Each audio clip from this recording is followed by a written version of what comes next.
Dan untuk seluruh partisipan yang saya banggakan, Assalamualaikum warahmatullahi wabarakatuh, salam sejahtera, salam swastiastu, namo buddhaya, salam kebajikan. Ya, langsung saja. Jadi memang kebetulan sedikit cerita, kebetulan memang saya sudah disampaikan oleh Pak Agus, jadi saya memang bukan season, bukan veteran dari HC, kebetulan saya memang lebih banyak berkarir di bidang komersial, marketing, sales, operation. Jadi alhamdulillah memang sebetulnya passion saya di pengembangan manusia, karena manusia ini sesuatu yang sebenarnya lebih longer term, meskipun untuk mewujudkannya juga tidak bisa cepat gitu. Kalau kita melakukan sesuatu yang benar pun nggak langsung kelihatan, kalau salah pun juga sebaliknya. Tapi insya Allah lah, dan saya sudah mantap ini di ke depan saya untuk berkiprah di Mega Capital Human Resource. Saya akan hampir 100% cerita mengenai bagaimana developing innovative organizations ya, karena menurut saya itu pengalaman real ya, pengalaman real. Saya masuk di Pegadaian 2017 bulan Agustus, kemudian 2018 kita mulai menyusun blueprint transformasi, kita meluncurkan transformasi 7 bulan Agustus 2018, kita menyusun membuat transformation office bulan Oktober, kemudian kita betul-betul melaunch transformation di 2019, dan alhamdulillah picking up-nya cukup cepat, tetapi nanti juga saya sampaikan beberapa hal khususnya cultural ya, karena memang ujung-ujungnya kalau kita bicara innovation ini kan memang culture ya, di kalau kemampuan dan sebagainya ya adalah, kita pasti lihat ada potensi kompetensi, tetapi lebih menurut saya lebih kultural. Oke, saya next slide. Saya akan sedikit cerita mengenai Pegadaian terlebih dahulu untuk memberikan gambar, karena menurut saya itu penting untuk menempatkannya semua dalam konteksnya. Next. Jadi Pegadaian sudah berumur tahun ini alhamdulillah 120 tahun, itu plus dan minus. Di satu sisi berarti kita punya sustainability yang sudah bagus, tapi di sisi lain dengan 120 tahun itu memang membuat culture-nya sudah terbentuk rigid, sehingga merubah culture memang merupakan satu tantangan tersendiri. Dan di slide ini kelihatan mungkin yang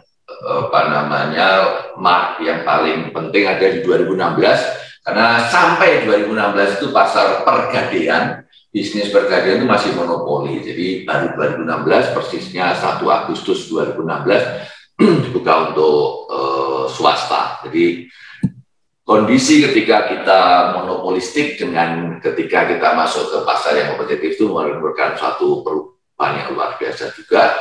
Plus kemudian kita harus inovatif ya, dan alasan inovatif nanti saya sampaikan di agenda di chapter berikutnya.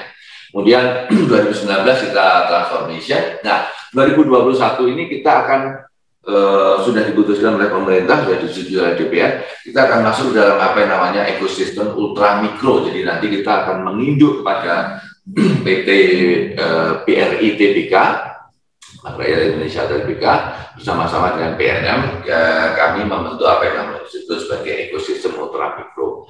Nah ini meskipun tidak ada hubungannya langsung dengan inovasi, tetapi setup ini juga banyak hal yang nanti akan ya secara kultural harus dihadapi, dan memang ekosistem ultramikro sendiri itu sebenarnya sesuatu inovasi gitu ya, upaya pemerintah untuk bisa memberikan akses keuangan formal kepada sebanyak mungkin UMKM melalui 3 perusahaan yang diholdingkan ini.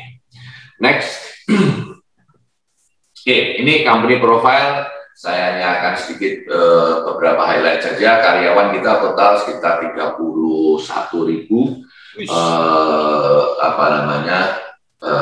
tetap dan karyawan kontrak.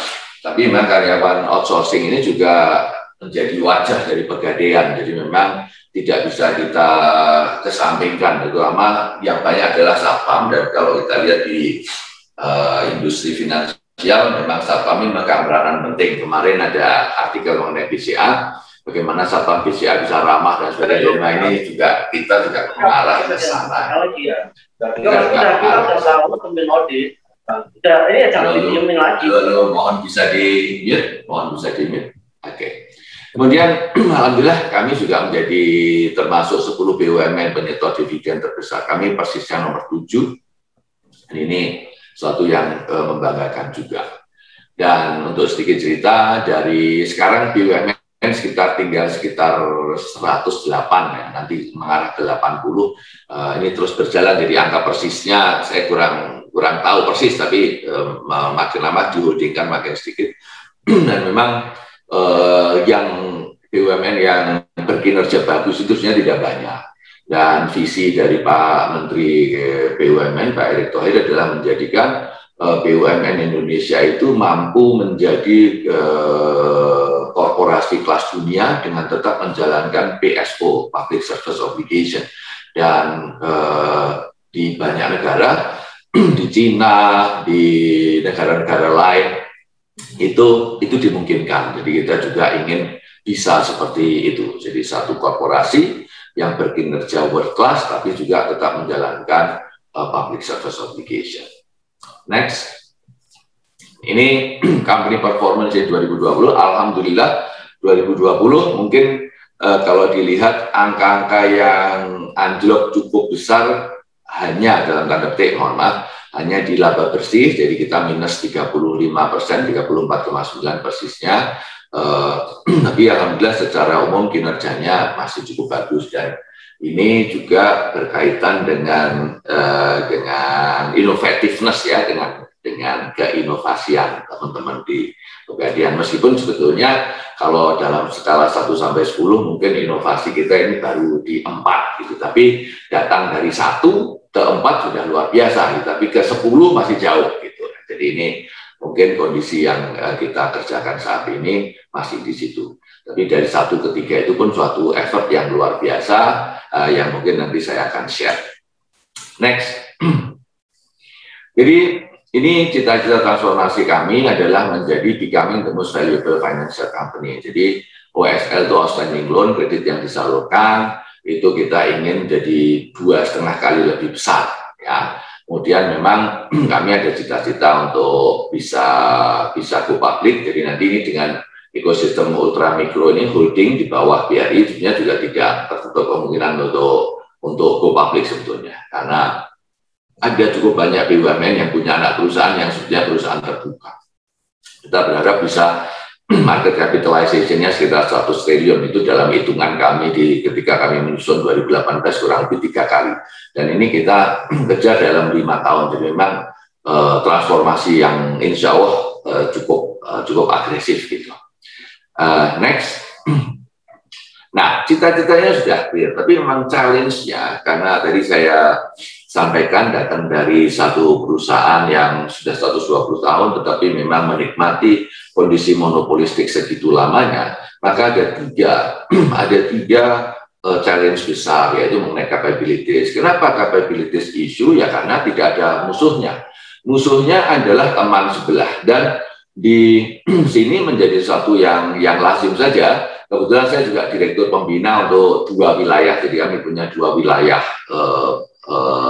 yang sebagai BU, business unit, profit center sebetulnya ada 12, saya direkturnya di 2 wilayah, dan lazim meskipun sudah sering saya marahin dalam tanda petik, saya omelin, tapi memang karena sudah bertahun-tahun seperti itu, jadi memang masih butuh waktu. Jadi mengatakan, Pak, kita prestasinya ya kita masih di bawah target, tapi kita sudah nomor 2, Pak. Nomor 2 itu nggak penting. Yang penting itu adalah kita capai target, 1, kemudian kedua kita bisa memanfaatkan opportunity yang ada. Jadi itu diskusi yang biasa gitu. Jadi mereka karena mereka membandingkan dengan teman-temannya, maka ukurannya hanya teman-temannya. Sehingga saya sering mengatakan, ya kalian ini adalah the tallest midget. Ya, kalau pikirannya seperti itu, jadi cebol yang paling tinggi. Makanya merasa sudah paling tinggi, tapi di antara cebol-cebol. Jadi itu sebenarnya nggak pas. Jadi capabilities issue. 2018 kita melakukan assessment, dan memang kita terbukti bahwa kita di belakang dari industri finansial secara keseluruhan. Sehingga kita canangkan ada yang namanya dulu waktu itu adalah General Capabilities Development, kita lakukan 2019-2020. Kita men-training hampir ya, bukan hampir ya, yang blanket itu sekitar 10.000 orang karyawan dalam 2 tahun. Dan beberapa di level yang lebih tinggi, yang lebih spesifik gitu. Jadi itu capabilities issue, kemudian teknologi adoption juga issue. Jadi kami itu dalam skemanya yang disampaikan oleh Thunderbird, saya tidak punya slide-nya tapi saya bisa ceritakan karena saya suka ini dengan skemanya. Jadi pertama adalah digitization, kedua adalah digitalization, kemudian ketiga adalah digital culture. Nanti culture kaitannya dengan culture juga. Saya akan bicara lebih banyak culture, jadi saya taruh culture di paling belakang. Kami itu pol-polnya baru digitization. Jadi komputer digital itu digunakan hanya untuk menyelesaikan pekerjaan gitu ya. Jadi semua surat-surat kertas itu difotoin, kemudian fotonya disimpan sebagai file gitu. Nah, itu wah ini jadi itu cuma pakai komputer. Kemudian komputer itu betul-betul hanya dipakai sebagai menyelesaikan pekerjaan, bukan sebagai alat untuk analitik, boro-boro big data. Ya, jadi kita harus merubah teknologi adoption maupun tadi sampai dari digitization naik ke digitalization, kemudian ke digital culture. Terakhir, ini yang saya akan bahas lebih banyak, adalah mengenai culture.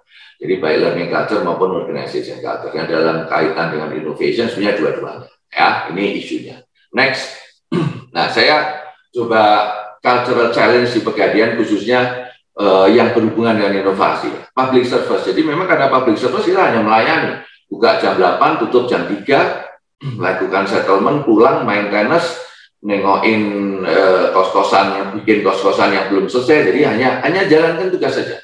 Sehingga pasif, get things done.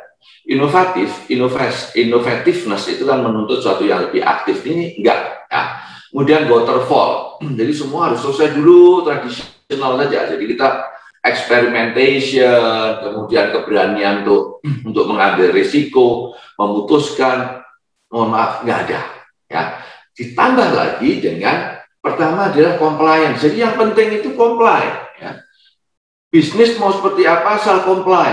Ketakutan terhadap satuan pengawas internal, internal auditor luar biasa. Adalah kebanggaan Pak, saya itu seumur-umur kerja di sini belum pernah di BAP. Itu menjadi sesuatu yang kebanggaan luar biasa. Padahal ya BAP harusnya di satu hal yang biasa. Jadi memang saya merubah untuk mengatakan bahwa bagaimana mencapai target bisnis dengan comply, ya itu sulit. Nomor satu comply dulu. Sehingga kalau target bisnis nggak capai, karena kita ikut aturan. Ya itu bisa karena sebagai excuses, ya atau memang comply. Jadi dua-duanya ya. Memang didik ketika masuk itu sangat comply dan excuses gitu ya. Kemudian masih kaitannya dengan compliance, itu follow the line. Aturan juga dibuat supaya satu garis dan teman-teman ini senangnya mengikuti satu garis ya. Kita berusaha sejak 2018 kita bilang kita ini ikuti lintasan, jangan buat garis. Ini terus kita dengungkan karena di dalam keputusan direksi aturan-aturan itu masih dibuat garis, jadi semua dibuat garis. Ya, jadi memang ini itu counterproductive kalau kita bicara innovativeness. Dan yang terakhir adalah birokratik. Kalau birokratik itu sangat tipikal sih. Tapi sebetulnya yang keenam-enamnya ini sebenarnya mohon maaf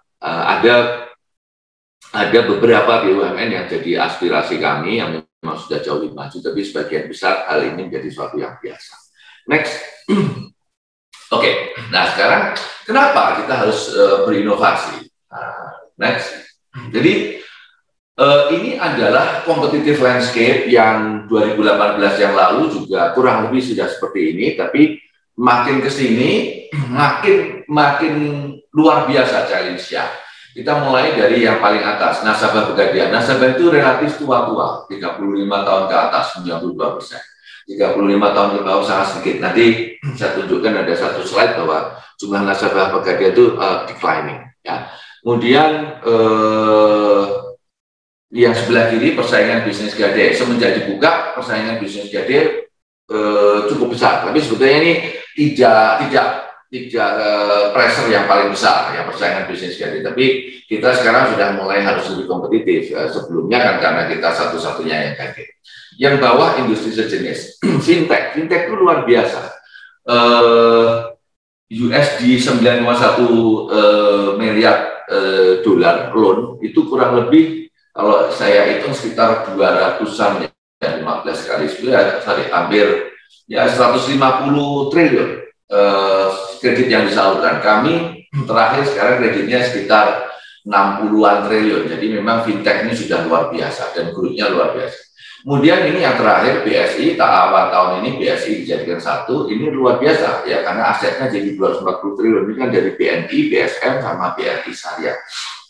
Jadi dan kredit yang disalurkan luar biasa dan mereka juga melakukan gade masih sangat kecil sekitar 5-6 triliun, hanya kurang lebih 10% dari kami, tapi mereka punya sumber daya yang luar biasa dan biaya dana yang relatif murah. Yang terakhir sebelah kanan ini juga ini berkaitan erat dengan kondisi pandemi ya, kondisi pandemi. Jadi seperti biasa seperti di negara-negara lain pemerintah memberikan stimulus. Jadi dulu kalau kur itu 7% per tahun dulu. Sekarang diturunkan jadi 6%. Kemudian super mikro itu hanya 0,2% dan itu bukan bunga. Jadi itu hanya biaya administrasi dan itu diberikan di muka dan super mikro itu bisa sampai 10 juta. Sekarang ada wacana kur itu yang dulunya 50 juta, kemarin Pak Presiden, bukan wacana Mas, Pak Presiden memerintahkan dari 50 juta dinaikkan plafonnya ke 100 juta. Kami kurang lebih pinjaman kami di sekitar 4,6 juta per kali per nasabah. Jadi kami ini berhadapan langsung dengan super mikro, dengan kur, dengan bansos, ya, dengan kami sebut sebuah modal, jadi bunga yang jauh lebih tinggi. Jadi ini memang menggerus nasabah Pegadaian. Next, berikutnya. Nah ini tadi saya ingin memberikan penekanan bahwa sebetulnya grup kita itu sebagian besar ditunjang oleh kenaikan harga emas. Nah ini kebetulan tahun ini harga emas turun, kami juga memang agak kesulitan meskipun bisnis yang disalurkan, kredit yang sudah tetap naik ya, alhamdulillah tetap naik. Satu kuartal kemarin kami mencatat pertumbuhan yang cukup tetap lumayan meskipun di tengah pandemi, tapi memang kita harus mewaspadai harga emas yang naik maupun yang turun. Next, ini tadi berikutnya ini saya sampaikan tadi, jadi customer kita A dan B itu adalah customer yang paling kecil, itu memang turun, ya turun. Jadi itu kondisi yang ada di luar yang mengharuskan kita mau nggak mau harus inovatif. Kalau kita tidak inovatif, jadi Pak Afat juga menyampaikan sedikit, inovativeness itu berkaitan juga dengan agility gitu ya. Jadi dengan kondisi dinamika bisnis seperti ini, kalau kita tidak inovatif, yang notabene tidak agile, maka dengan tekanan-tekanan yang saya sampaikan di dua slide sebelumnya tadi, akan berat buat kami untuk survive. Dan itu sudah kami sadari sejak tahun 2018 ya. Tadi saya sampaikan beberapa tekanan-tekanan tadi itu sebenarnya sudah ada sejak tahun 2018. Nah, makin ke sini makin berat. Nah, next. Nah, jadi bagaimana kami mencoba membangun organisasi yang inovatif di Pegadaian, berbudaya inovatif juga kan, dan alhamdulillah sudah saya sampaikan 3 bulan pertama ini kami bisnis masih tetap bagus, laba masih tetap capai, bunga yang kredit yang disalurkan masih capai, jumlah nasabah mungkin masih capai target untuk 3 bulan pertama dan seterusnya. Jadi alhamdulillah bisnis masih berjalan cukup bagus. Next.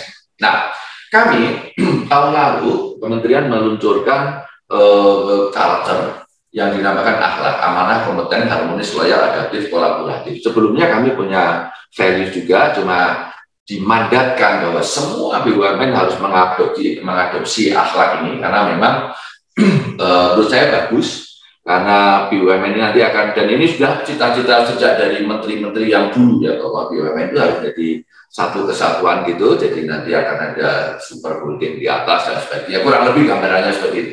Itu jalan masih jauh ya, tapi menyatukan values seluruh BUMN dari satu yang penting, dan itu align dengan yang sebelah kanan itu ini tadi saya katakan salah satu ciri-ciri, saya tidak akan terlalu detail di sini karena ini agak teoritis. Jadi kita ambil dari referensi dari McKinsey. Kami menggunakan McKinsey dulu ketika kami membuat transformasi blueprint, dan untuk holding ekosistem ultramikro ini kita juga pakai McKinsey. Jadi saya kenal banyak orang McKinsey di Indonesia juga, jadi saya cukup nyaman menggunakan referensi mereka. Ada 4 ciri-ciri, yaitu insight, integrity, courage, dan agility. Nah itu fit dengan akhlak. Jadi sebenarnya kita punya sandaran values yang sudah cukup bagus. Kalau kita push values-nya, corporate culture-nya, insya Allah kita bisa masuk ke dalam organisasi yang inovatif. Next. Kemudian ini kita bangun di awal tahun 2020, ya, awal tahun 2020. Jadi waktu itu belum pandemi, pandemi sudah ada di China, cuma nggak tahu bahwa itu akan jadi pandemi seluruh dunia, ya. Kita punya, ini sebenarnya idenya sudah sejak saya masuk 2018, tapi sedikit cerita, divisi budaya kerja ini sempat pindah ke Transformation Office, jadi tidak di bawah saya dan di Transformation Office karena kalah prioritas dengan perusahaan-perusahaan transformasi, jadi akhirnya dipindah kembali ke saya Agustus 2019. Jadi Oktober 2018 pindah ke mereka, kemudian Agustus 2019 pindah ke saya lagi, dan alhamdulillah ya, karena memang passion saya di budaya, di sumber daya manusia, jadi Tapus. Nah ini kita awal 2020 kita membuat yang namanya Pegadaian Innovation Promotor atau PINPRO. Tapi ide dasarnya ini saya sudah diskusikan di awal tahun 2018. Jadi ini seperti organisasi ya, struktural ex officio, ya, ex officio, tapi sebetulnya koasi. Jadi bukan satu formal structure. Tugasnya sebetulnya gampangnya sebagai mentor untuk mendorong teman-teman di lapangan untuk bisa menjadi lebih inovatif. Dan sebetulnya struktur yang mirip, ada yang namanya tim internalisasi budaya. Jadi kalau yang ini khusus untuk inovasi, jadi yang tim internalisasi budaya itu untuk yang lain-lain juga termasuk inovasi, tapi termasuk yang sehingga saya tidak sepakan di sini.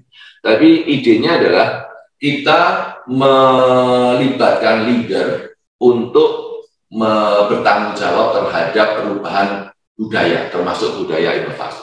Dan mereka kita tuntut, ya, kita tuntut. Sedikit cerita, sekarang ini misalnya dengan adanya holding ini kan sosialisasi, ada cukup banyak penolakan mengenai holding.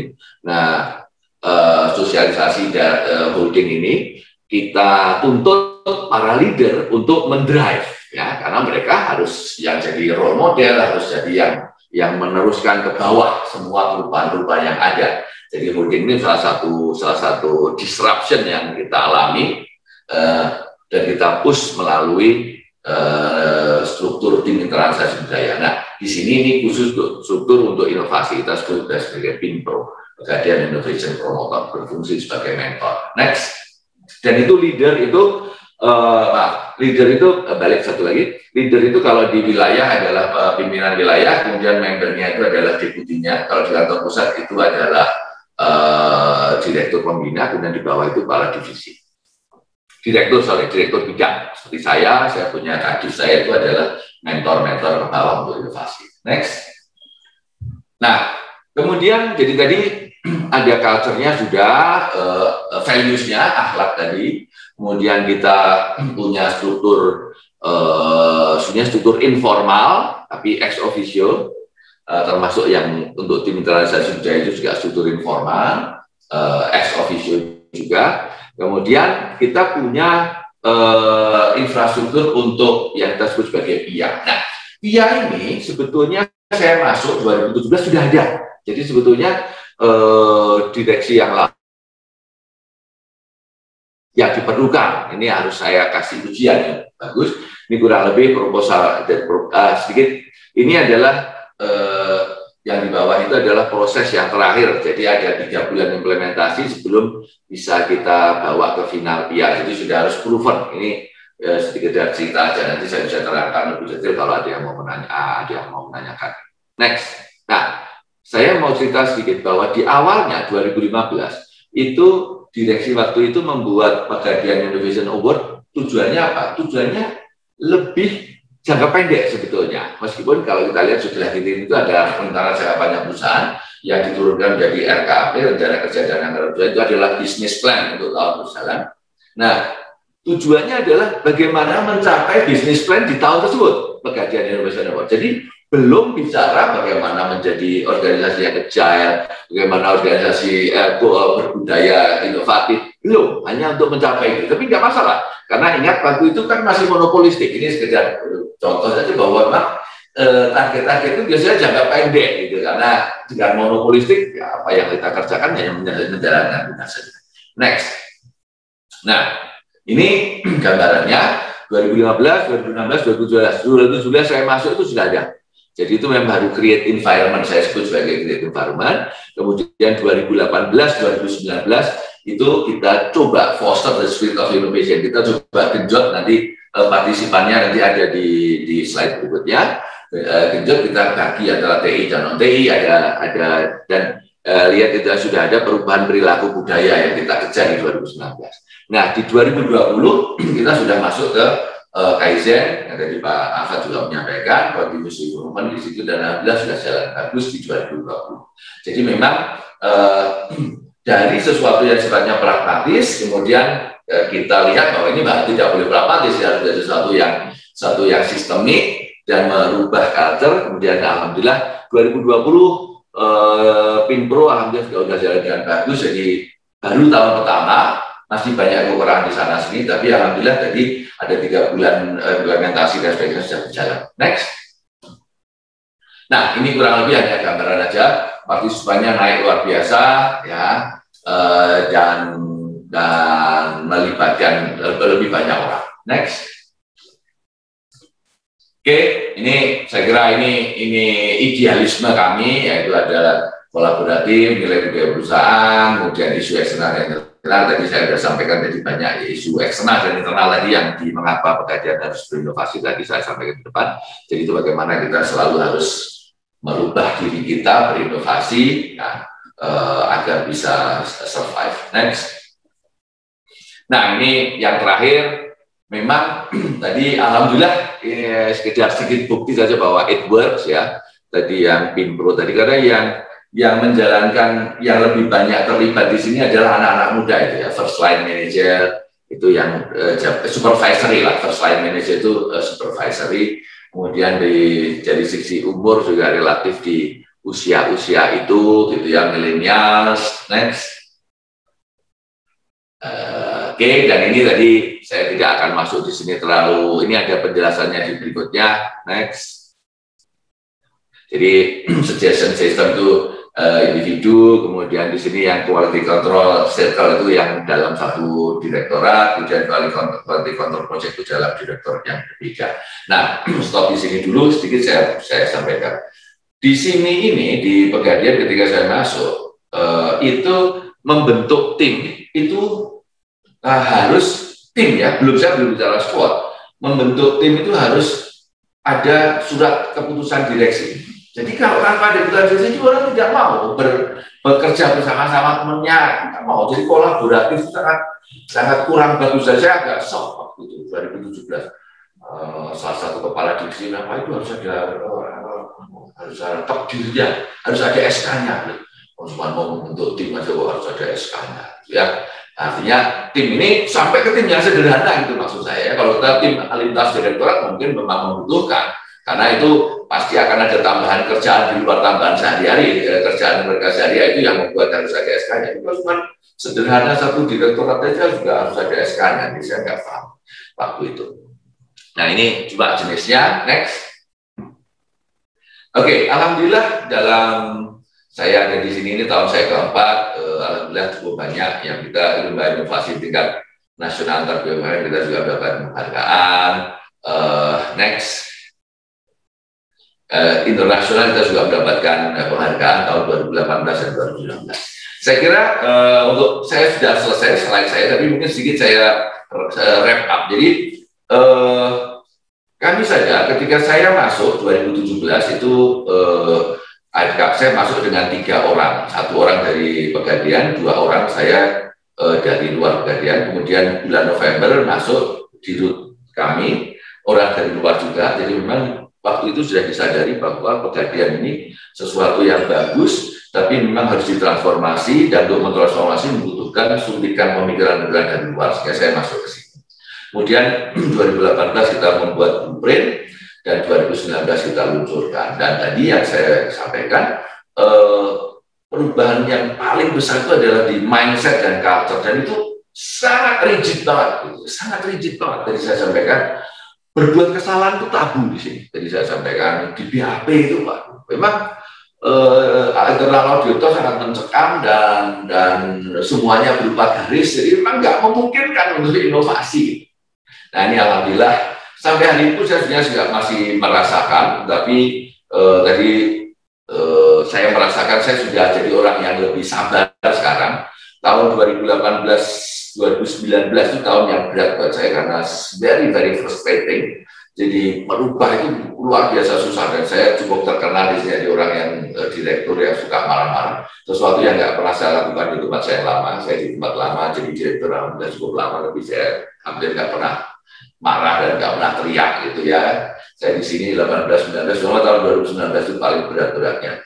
Saya teriak, dan kalau di sini ini ada yang marah gitu, semua orang tahu karena ya biasalah, sangat kekeluargaan gitu. Tapi alhamdulillah 2020 orang-orang yang sering saya marahin menunjukkan dan saya turunkan pangkatnya, maka saya kasih performance level yang tidak bagus mulai kelihatan bagus ya. Jadi memang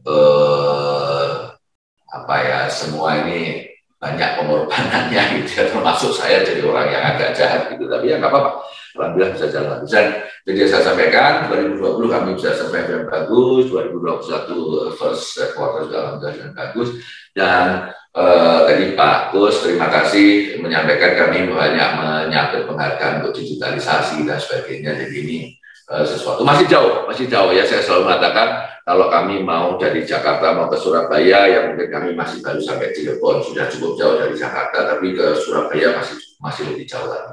Tapi insya Allah it's ongoing, dan mungkin itu yang ingin saya sampaikan. Kalau sedikit menyimpulkan, mungkin tadi ya dari values-nya harus ada untuk mendorong budaya inovasi, kemudian strukturnya juga harus ada. Struktur ini sesuatu yang sangat saya banggakan, moga-moga tidak tertentu, tidak sombong, karena di budaya pun kami juga punya struktur, dan cukup banyak BUMN yang datang ke tempat kami untuk belajar mengenai struktur itu ya. Karena memang culture ini kan harus top down, jadi ketika kita minta accountability dari leader untuk jadi role model dengan membuat mereka sesuatu yang sifatnya formal non formal ya, karena formal itu hanya ada di tataran budaya kerja aja, ini ada strukturnya, tapi kalau tataran organisasi formal perusahaan nggak ada. Alhamdulillah secara cukup bagus, kita melakukan apa namanya refreshment, kemarin juga baru ada town hall itu, dan sekarang ini sedang jalan cascading ke bawah, dari atas ke bawah. Sudah 2 layer gitu ya, dari layer yang BOD-1 sekarang sudah jalan BOD-2, perjalanan alhamdulillah cukup bagus. Dan kemudian yang jadi ada strukturnya, dan yang ketiga memang kalau yang Innovation Award tadi bisa satu program ya, satu program. Kita sebenarnya punya juga setiap tahun ada namanya Pegadaian Excellent Award, itu satu awarding night, itu satu malam kita awarding. Itu juga bagian dari memberikan penghargaan. Oh ya, saya tambahkan tahun ini insya Allah kita akan ada Innovation Festival. Terusnya sudah lazim di tempat saya yang lama dulu, kita sudah jalan beberapa tahun. Ya, kita tahun ini insya Allah akan coba Innovation Festival. Jadi itu program-program. Saya kira itu yang ingin saya sampaikan Pak Gus. Mungkin kalau nanti dalam tanya jawab saya bisa share lebih banyak lagi. Terima kasih.